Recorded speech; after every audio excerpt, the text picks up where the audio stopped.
ఓం సమర్థ సద్గురు సాయినాథ్ మహారాజ్కి జై. ఓం సాయిరామ్. మన బాబా కుటుంబ సభ్యులందరికీ నమస్తే అండి. మీ అందరిపైన షిరిడి సాయినాథ్ ఆశీస్సులు ఉండాలని, మీరు ఎప్పుడూ సంతోషంగా ఆనందంగా ఉండాలని మనస్ఫూర్తిగా బాబా గారిని కోరుకుంటున్నాను. ఇంక ఈరోజు వీడియోలోకి వెళ్ళిపోదామండి.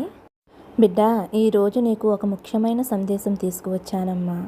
ఇది ఎట్టి పరిస్థితుల్లో కూడా నువ్వు విని తీరవలసిందే. ఎందుకంటే ఎలాంటి వార్త నేను నీకు చెప్పబోతున్నాను, ఎలాంటి సందేశం అనేది నీకు చెప్పబోతున్నాను అన్నీ కూడా నీకు అర్థమవుతాయమ్మా. నువ్వు జాగ్రత్త పడవలసిన సమయం అయితే వచ్చేసింది. జాగ్రత్తగా మసులుకోవలసిన రోజులైతే వచ్చేసాయి. జాగ్రత్తగా ఉండవలసిన గడియలైతే వచ్చేసాయి. ఎందుకంటే ఒక సామెత విన్నావా తల్లి? ఇంటి దొంగని ఈశ్వరుడైనా పట్టలేడు అనే సామెతని నువ్వు వినే ఉంటావు. అది ఈరోజు నీ జీవితంలో నిజం కాబోతుందమ్మా. ఇంకా మన బాబాగారు ఏం చెప్పబోతున్నారో తెలుసుకుందామండి. అంతకన్నా ముందు మీకు ఎటువంటి సమస్యలు కష్టాలు ఉన్నా సరే ఒక్కసారి గురువుగారిని కాంటాక్ట్ అవ్వండి. ఎందుకంటే ఈ గురువుగారు అంజనం వేసి ఎటువంటి సమస్యలు ఉన్నా సరే 24 గంటల్లో ఫోన్ ద్వారా పరిష్కారం చూపిస్తారండి. శ్రీ షిరిడి సాయిబాబా ఆశీస్సులతోటి గురూజీ సిద్ధాంతి సుబ్రహ్మణ్యం రాజు గారు జ్యోతిష్యం చెప్తారు. ఫోన్ నెంబర్ వచ్చేసి 9908224144. మీ సమస్య ఏదైనా కావచ్చు. భార్యాభర్తల మధ్య సమస్యలు, ప్రేమ సమస్యలు, సంతాన సమస్యలు, విద్య, ఉద్యోగం, వ్యాపారం, స్త్రీ పురుష వశీకరణ 100% చేయబడును. కాబట్టి మీరు ఒక్కసారి నమ్మకంతో గురువుగారిని కాంటాక్ట్ అవ్వండి. ఎందుకంటే ఈ గురువుగారు ఎన్నో సంవత్సరాల అనుభవం ఉన్న దైవశక్తి కలిగినటువంటి గురువుగారండి. ఎట్టి పరిస్థితుల్లోనూ ఈ అవకాశాన్ని వదులుకోవద్దు. బాబాగారే మీ సమస్యలు తీరటానికి మార్గం చూపించారు అని నమ్మకంతో గురువుగారికి కాల్ చేయండి. నమ్మితే గనక అంతా మంచి జరుగుతుందండి. ఇంకా మన బాబాగారు ఏమంటున్నారో తెలుసుకుందామండి. ఒక్కసారి విన్నావు అంటే ఆ ఇంటి దొంగ ఎవరో, ఏం చేస్తున్నారో, ఏం చేయబోతున్నారో తెలిస్తే ఒక్కసారి చీకొట్టేస్తావు వాళ్ళని. ఎందుకంటే నీతో ఉన్నారు, నీతో తిరుగుతున్నారు, నీ తిండి తింటున్నారు, నువ్వు పెట్టే భిక్షతో బ్రతుకుతున్నారు. కానీ నీ వెనక తోక జాడించాలి అని నీకు వ్యతిరేకంగా పథకాలు పన్నాగాలు పన్నుతూ ఉన్నారు. అది కూడా వేరే వాళ్లతో కలిసి. వీరి భాగోతమంతా, వీరి బండారమంతా కూడా ఇక్కడ ఉన్న ఈ పుస్తకంలో రాసి తీసుకువచ్చాను తల్లి. ఆ పుస్తకాన్ని తాకి వారు ఎవరు, వారు ఏ వయసు వారు, అసలు ఏం చేయబోతున్నారు, వాళ్ళకి సంబంధించిన ప్రతి ఒక్కటి కూడా గుట్టు రట్టు అన్నీ కూడా ఈ పుస్తకంలో ఉన్నాయి. వారి బండారం బయటపడబోతుంది, వారి భాగోతం బయటపడబోతుంది. ప్రతి ఒక్కటి వారికి సంబంధించిన ప్రతి రహస్యం కూడా ఈ పుస్తకంలో ఉందమ్మా. నీకోసం నీ సాయి తండ్రి ఈ పుస్తకాన్ని నీ ముందు ఉంచుతున్నారు. నువ్వు ఒక్కసారి ఈ పుస్తకాన్ని తాకి వారు ఎవరో, వారెందుకు ఇలా చేస్తున్నారు, వారికి అసలు ఉపయోగం ఏమిటి, వారికి ఏం కావాలి అనేది ప్రతి ఒక్కటి కూడా నీకు తెలుస్తుంది. బిడ్డ, నీ ఇంటి దొంగ 30-35 సంవత్సరాల వయసు ఉన్నవారు వేరే ఒకరితోటి చేతులు కలిపి నిన్ను నాశనం చెయ్యాలి అని చూస్తున్నారు. అన్ని విధాలుగా నిన్ను కదలకుండా, మెదలకుండా, ఏ పనిలో కూడా ముందుకు వెళ్ళనివ్వకుండా, జరుగుతున్న పనులు, చేస్తున్న పనులు ఆగిపోయేలాగా, కుటుంబం చిన్నాభిన్నం అయిపోయేలాగా ప్రతి ఒక్క దానిలో నిన్ను ఆపేయాలి. నిన్ను మానసికంగా కృంగదీసేయాలి, ఒక మూలన కూర్చోబెట్టేయాలి. చేతకాని వాడిలా, చేతకాని దానిలా నిన్ను చేసేయాలి. నలుగురిలో నిన్ను చేతకాని వానిలా చేసేయాలి అని వారు పన్నుతున్న పన్నాగం. ఇదే వారి మనసులో ఉన్నది తల్లి. అయితే వారి గురించి మొత్తం ఈ పుస్తకంలో రాసి ఉంచాను. ఒక్కసారి ఈ పుస్తకాన్ని తాకు తల్లి. ఈ పుస్తకాన్ని తాకి కళ్ళు మూసుకుని నీ సాయి తండ్రి చెప్పే సందేశాన్ని విను. ఆ వ్యక్తులు ఎవరో నీ కళ్ళ ముందుకైతే వస్తారు. ఈ పుస్తకంలో నీకు కనిపిస్తారు. కావాలంటే ఒక్కసారి నువ్వు పరీక్షించుకో తల్లి. ఒక్కసారి మనసులో కళ్ళు మూసుకుని ఓం సాయిరామ్ అని అనుకుని ఓం సాయిరామ్ అని కామెంట్ చేసి ఒక్కసారి ఆ పుస్తకాన్ని తెరువు. మిగతాది జరగవలసింది, జరగబోయేది అంతా కూడా నీ సాయి తండ్రి చూసుకుంటాడు. మొత్తం భారం అంతా కూడా నీ సాయి తండ్రి మీద వెయ్యి. వారు ఎవరో, వారి భాగోతం ఏమిటో మొత్తం తెలుసుకో. ఆ తర్వాత వారిని ఏం చేయాలో కూడా నీ సాయి తండ్రి నీకు వివరంగా చెబుతారు. కానీ జాగ్రత్త తల్లి, ఇది నీ కంట పడిన వెంటనే వింటేనే నీకు జీవితం బాగుంటుంది, లేదంటే చిక్కుల్లో చిక్కుకుపోతావు. జాగ్రత్త తల్లి. ఎందుకంటే ఇంటి దొంగని ఈశ్వరుడు కూడా పట్టలేడు కాబట్టి ఎప్పటికీ కూడా పట్టలేవు. ఎందుకంటే వారు నీతో మంచిగా ఉంటారు, నవ్వుతూ ఉంటారు, నీకు అనుమానం అనేది రాకుండా చేస్తారు. కాబట్టి ఈరోజు నువ్వు తెలుసుకునే తీరాలి అని అంటూ మన బాబాగారు ఈరోజు ఒక మంచి సందేశంతో, మంచి అర్థమున్న సందేశంతో మన ముందుకు వచ్చారండి. ఎందుకు బాబాగారు ఇంతలా చెబుతున్నారు, పదే పదే చెబుతున్నారు? బాబాగారి మాటల వెనక మర్మం ఏమిటి, పరమార్థం ఏమిటి, అంతరార్థం ఏమిటి అనేది కూడా మీరు తెలుసుకోవాలి. ఇంతమంది సాయి భక్తులు ఉండగా ఈ సందేశం మీకంటే ఎందుకు పడింది, ఈ మెసేజ్ మీ వరకు వచ్చిందంటే దాని అర్థం ఏమిటి అంటే బాబాగారు స్వయంగా మీకోసమే పంపించారు అని అర్థం. అలాంటప్పుడు ఈ సందేశాన్ని అస్సలు వదులుకోవద్దు. వదులుకుంటే నిజంగా బాధపడాలి.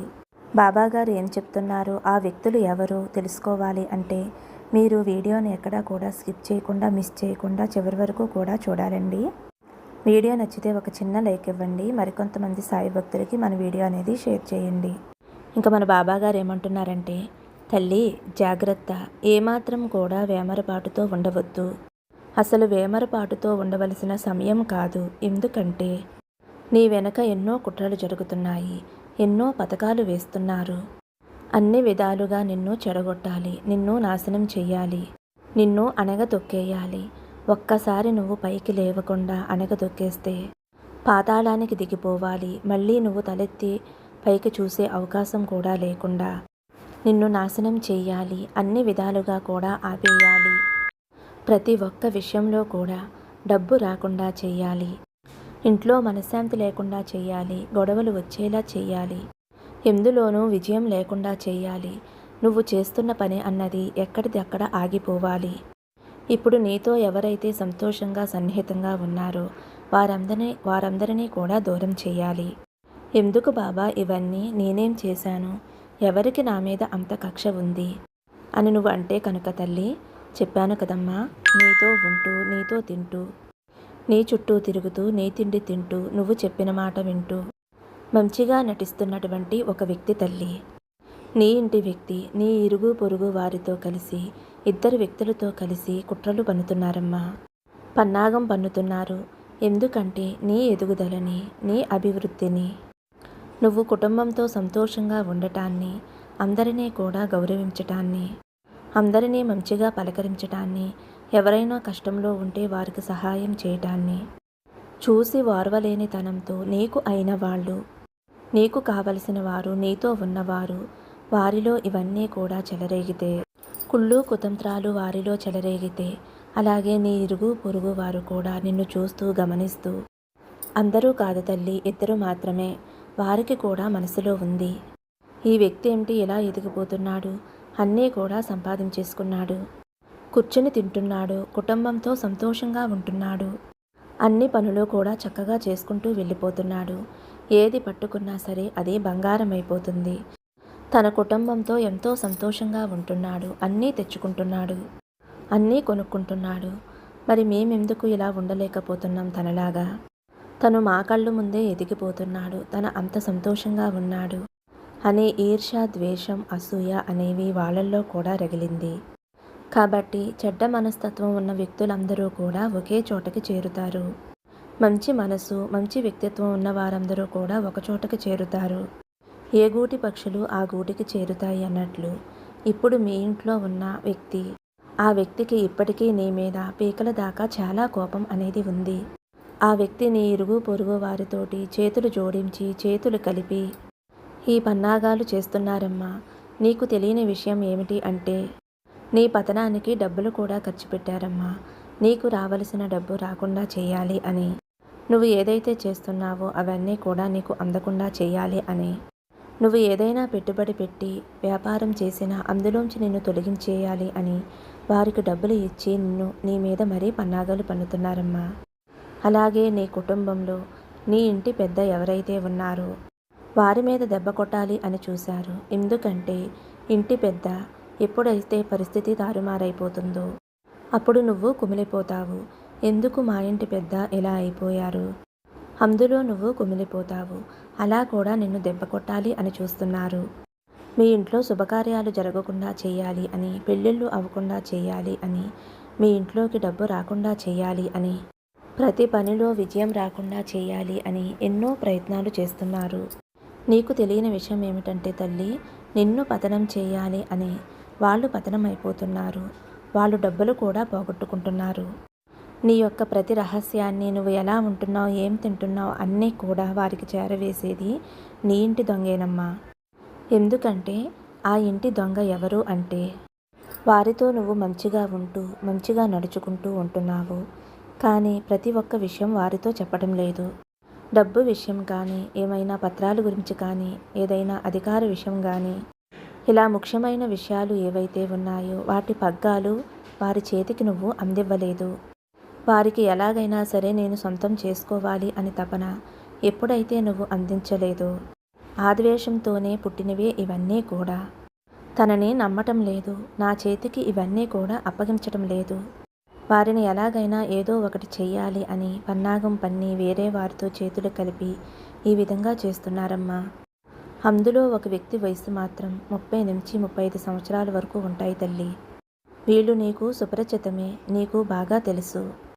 వారిని గమనిస్తూనే ఉన్నావు. కానీ వారు ఎలాంటి వారా అని ఇప్పటి వరకు నీకు తెలియటం లేదు. కాబట్టి ఈ క్షణం ఇప్పుడు నువ్వు ఒక్క 5 నిమిషాలు కళ్ళు మూసుకుని నీ సాయి తండ్రి మీద భారం వెయ్యి. నీ జీవితంలో నిన్ను దెబ్బ కొట్టాలి అని చూస్తున్నది ఎవరు? నిన్ను జీవితంలో పైకి రానివ్వకుండా చేయాలి అని చూస్తున్నది ఎవరు?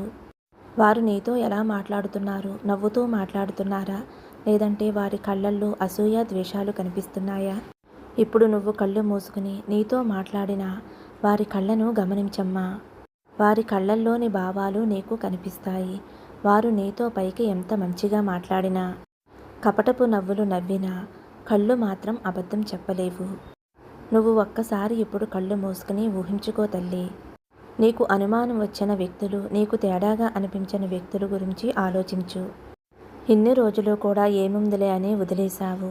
కానీ ఇప్పుడు పట్టించుకుని ఆ వ్యక్తులని మనసులో ఊహించుకుని కళ్ళు మూసుకుని వారి రూపాన్ని ఊహించుకో. వారు నీతో మాట్లాడేటప్పుడు ఎలా ఉంటున్నారు ఒక్కసారి ఊహించుకమ్మా. వారి కళ్ళను గమనించు. అప్పుడు నీకు అర్థమవుతుంది నీ పతనాన్ని కోరుతున్నది ఎవరు, నీ చెడుని కోరుతున్నది ఎవరు, నీ పతనాన్ని కోరుకుంటున్నది ఎవరు, అన్ని విధాలుగా నీకు చెడు చేయాలి, నిన్ను కట్టిపడవేయాలి అని అనుకుంటున్నది ఎవరు. నీకు అన్నీ కూడా తెలుస్తాయమ్మా. ఈ వారం రోజుల్లో ఖచ్చితంగా నీ ఇంటి దొంగ ఎవరు అనేది నీ సాయి తండ్రి నీ కళ్ళ ముందు నేను నిలబెడతాను బిడ్డ. ఏదో ఒక పని చేసి నీకు దొరికిపోయేలా నీ సాయి తండ్రి చేస్తాడు. ఇక ఆ ఇద్దరు ఎవరు అంటే ఇరుగు పొరుగువారు. వారితో ఎంతవరకు ఉండాలో అంతవరకే ఉండు. వారితో నీకు పెద్దగా సమస్య లేదు. ఎందుకంటే వారు కూడా ఒక అభిప్రాయానికి వచ్చేశారు. మేము ఎంత ప్రయత్నించినా, ఎన్ని కుట్రలు చేసినా, ఎన్ని కుతంత్రాలు చేసినా తనని ఏమాత్రం ఏమీ చేయలేకపోతున్నాము.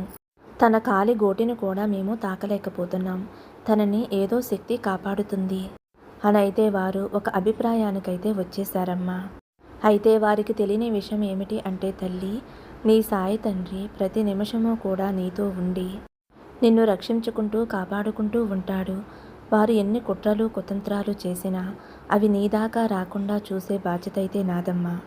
వారు చేసే అపాయమైన కీడైనా ఏదైనా సరే నీకు తగలకుండా చేస్తాడు బాబా అని వారికి తెలియదు. నిజానికి నీ వెనక ఇంత జరుగుతున్నా కూడా ఏదీ కూడా నీకు తెలియదు. చిన్న అనుమానం కూడా నీకు రాలేదు. ఆ విధంగా నీ సాయి తండ్రి నిన్ను చూసుకుంటున్నాడు. వారి కుట్రలు వారికే తిరిగి కొట్టేలా చేస్తున్నాను. వారి పప్పులు ఉడకటం లేదు. మరి బాబా ఇప్పుడు ఇదంతా ఎందుకు చెబుతున్నావు తండ్రి? నాకు చెప్పకుండా నువ్వే రక్షించొచ్చు కదా. మరి ఇది విన్నాక నాకు మనశ్శాంతి లేకుండా పోతుంది కదా, నాకు భయంగా ఉంది అనే అనుమానం నీ మనసులో గనక కలిగితే దానికి కూడా కారణం ఉంది తల్లి. నువ్వు నీ జీవితంలో ఎలా ఉండాలో నువ్వు తెలుసుకోవాలి కదా. ఎంత నీ సాయి తండ్రి నీతో ఉన్నా సరే నువ్వు కూడా ఎక్కడ ఏ విధంగా ఉండాలి, ఎలాంటి జాగ్రత్తలు తీసుకోవాలి, ఎవరితో ఎంతవరకు ఉండాలి, ఏది మాట్లాడాలి, ఏది పంచుకోవాలి, ప్రతి ఒక్కటి కూడా నీకు తెలియాలి కదమ్మా. మంచితనం ఒకటే ఉంటే సరిపోదు తల్లి. తెలివితేటలు ఉండాలి. నీ వెనక ఏం జరుగుతుందో తెలుసుకోవాలి. ముందర కళ్ళుతో పాటు వెనక వీపుకు కూడా కళ్ళు ఉండాలి తల్లి. అప్పుడే నీ వెనక ఏం జరుగుతుందో నువ్వు గమనించగలుగుతావు. అందుకోసమే నువ్వు జాగ్రత్త పడాలని నిన్ను ఇదంతా కూడా హెచ్చరిస్తున్నాను. ఇంతకీ విషయం ఏమిటి అంటే నువ్వు చేయని కర్మకి నిన్ను బాధ్యురాన్ని చేసి నిన్ను మోసం చేయాలి అని ఎవరైతే అనుకున్నారో, ఏ పాపం తెలియని నిన్ను మోసం చేయాలని చూసిన వారే ఈరోజు కర్మ అనుభవిస్తారు కూడా. ప్రస్తుతం వారు ఇప్పుడు అనుభవించకపోయినా కర్మ ఎవరిని కూడా విడిచిపెట్టదు. దగ్గరలోనే వారికి పాఠం చెబుతుంది. మళ్ళీ ఎవరి మీద ఎటువంటి కుట్రలు కుతంత్రాలు చేయకుండా, ఎవరి మీద ఈర్ష్యాద్వేషాలు చూపించకుండా, అందరినీ మంచి కళ్ళతో చూసే విధంగా అలాంటి మార్పుని తీసుకువస్తుంది. కర్మ ఎవరిని కూడా విడిచిపెట్టదు తల్లి. ప్రతి ఒక్కరిలోనూ మార్పు తీసుకువస్తుంది. నీ సాయి తండ్రి రక్షణ ఉండగా నీకు దేనికి కూడా భయముండదు తల్లి. నిన్ను ఎవరూ కూడా తాకలేరు. ఎవరైనా ఏదైనా చేయాలి అని చూసినా నీ దరిదాపుల్లో కూడా రాదు. వాటన్నిటినీ కూడా నీ సాయి తండ్రి చీల్చి చెండాడేస్తాడు. కానీ నువ్వు మాత్రం జాగ్రత్త. ప్రతి నిమిషము కూడా జాగ్రత్తగా ఉండు. మంచితనంతో ఉండు, దానగుణంతో ఉండు, దయాగుణంతో ఉండు. కానీ అన్నిటితో పాటు నీ చుట్టూ ఏం జరుగుతుందో తెలుసుకునే తెలివితేటలు కూడా నీకు కావాలి. అప్పుడే తల్లి జీవితంలో నువ్వు వెనక్కి తిరిగి చూసుకోకుండా ఎదుగుతావు. ఎవరు ఎన్ని కుట్రలు కుతంత్రాలు చేసినా ఎవరి చేతికి చిక్కకుండా నువ్వు నీ విజయం వైపుకి పయనిస్తావు. నీ గురి ఏదైతే ఉందో ఆ గురిని తప్పకుండా పట్టుకుంటావమ్మా. కాబట్టి జాగ్రత్త. నీ సాయి తండ్రి ఎప్పుడూ నీ తోడుగా ఉంటాడు. నీ సాయి తండ్రి నీతో ఉండగా ఎందుకు తల్లి భయము? ఆనందంగా సంతోషంగా ఉండు. సర్వే జన సుఖినో భవంతు. సమస్తం సద్గురు సాయినాథార్పణమస్తు. శుభం భవతు. జై సాయిరామ్.